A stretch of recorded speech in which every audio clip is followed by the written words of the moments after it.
Phone tapping case దర్యాప్తులో రోజుకో సంచలనం బయటపడుతోంది. తీగలాగుతున్న కొద్దీ డొంక కదులుతోంది. కొత్త కోణాలు, పెను సంచలనాలు వెలుగులోకి వస్తున్న విషయం తెలిసిందే.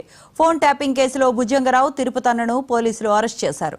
అయితే ఫోన్ ట్యాపింగ్ ఎపిసోడ్లో ప్రణీత్ రావుతో పాటు మాజీ అధికారి రాధాకిషన్ రావు ఆరోపణలు ఎదుర్కొంటున్నారు.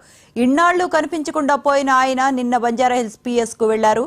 రాధాకిషన్ రావు నుంచి west zone DCP Vijay Kumar వివరాలు రాబట్టారు.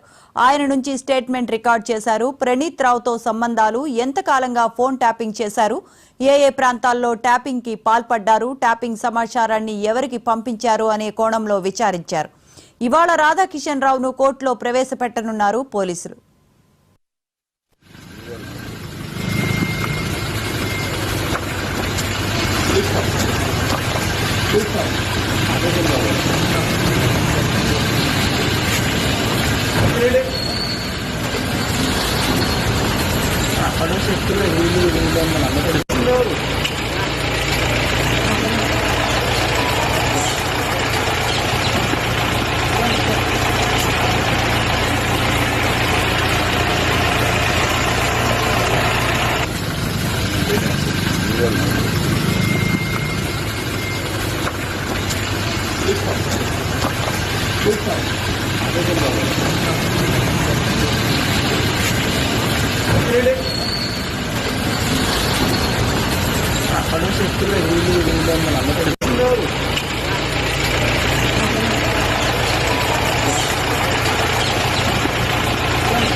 ఫోన్ ట్యాపింగ్ కేసు దర్యాప్తులో రోజుకో సంచలనం బయటపడుతోంది. తీగలాగుతున్న కొద్దీ డొంక కదులుతోంది.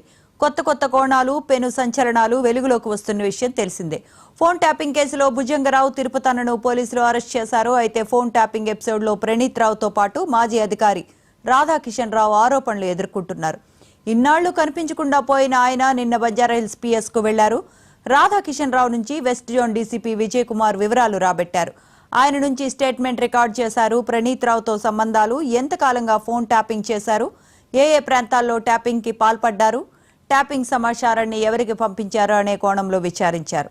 ఇవాళ రాధాకిషన్ రావు కోర్టులో ప్రవేశపెట్టనున్నారు పోలీసులు. ఇదే అంశానికి సంబంధించిన మరిన్ని అప్డేట్స్ మా క్రైమ్ బ్యూరో చీఫ్ మధు అందిస్తారు. మధు, రాధాకిషన్ రావు చాలా కీలకమైనటువంటి వ్యక్తిగానే పోలీసులు భావిస్తున్నారు. ఫోన్ ట్యాపింగ్ కు సంబంధించి రాధాకిషన్ రావును విచారించిన తర్వాత అసలు ఫోన్ ట్యాపింగ్ లో ఎవరెవరు పాల్గొన్నారు, ఎవరు చెబితే పాల్గొనాల్సి వచ్చింది, ఎవరి ఫోన్లను ట్యాప్ చేయాల్సి వచ్చింది అనే దాని మీద పూర్తి స్థాయి క్లారిటీకి అయితే పంజాగుట్ట పోలీసులు వచ్చారని చెప్పవచ్చు.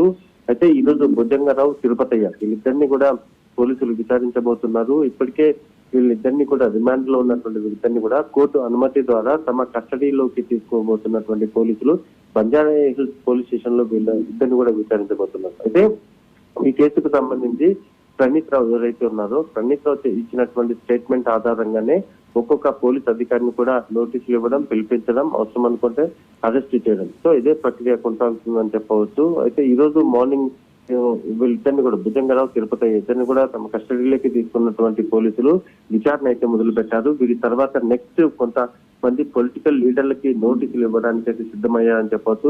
బీఆర్ఎస్ పార్టీకి సంబంధించినటువంటి అప్పట్లో పనిచేసినటువంటి మంత్రులు కావచ్చు, లేకపోతే ఎమ్మెల్యేలు కావచ్చు, వాళ్ళలో కొంత కీలకమైనటువంటి పర్సన్స్ కి నోటీసులు జారీ చేసి అవసరం అనుకుంటే వాళ్ళని కూడా పిలిపించి విచారించడానికి అయితే పంజాగుట్ట పోలీసులు సిద్ధమయ్యారు. ప్రస్తుతం ఈ కేసుకు సంబంధించి ఇంకా కూడా ఒక పూర్తి స్థాయి క్లారిటీ రావాల్సి ఉన్నటువంటి నేపథ్యంలోనే ఇప్పుడు ఈ భుజంగరావును, తిరుపతయ్యను వీళ్ళిద్దరిని విచారించి అవసరం అనుకుంటే ఇప్పుడు ఎందుకంటే ఈ కేసులో ఒకరు కాదు, ఇద్దరు కాదు, చాలా మంది అనేక మంది ఎస్ఐబిలో పనిచేసినటువంటి సిబ్బంది ఇన్వాల్వ్మెంట్ ఉంది కాబట్టి అవసరం అనుకుంటే రాధాకిషన్ ఎవరైతే ఉన్నారో దీనికి సంబంధించి పూర్తిగా కూడా ఆయనను కూడా విచారించాలి. ఎందుకంటే రాధాకిషన్ ను విచారించిన తర్వాతనే అతని కస్టడీలోకి తీసుకుని విచారిస్తేనే డెఫినెట్ గా ఈ కేసులో మలుపు తిరిగే అవకాశం ఉందని అయితే పోలీసులు భావిస్తున్నటువంటి నేపథ్యంలో ఈ రోజు భుజంగరావు, తిరుపతి వీరిద్దరిని విచారిస్తారు. ఆ తర్వాత రాధాకిషన్ రావు ఎవరైతే ఉన్నారో కోర్టులో ప్రవేశపెట్టిన తర్వాత తమ కస్టడీకి ఇవ్వాలంటూ కూడా పిటిషన్ దాఖలు చేసి కోర్టు అనుమతితో వీళ్ళ ముగ్గురిని కూడా విచారించే అవకాశం అయితే కనిపిస్తుంది. Right, thank you Madhu.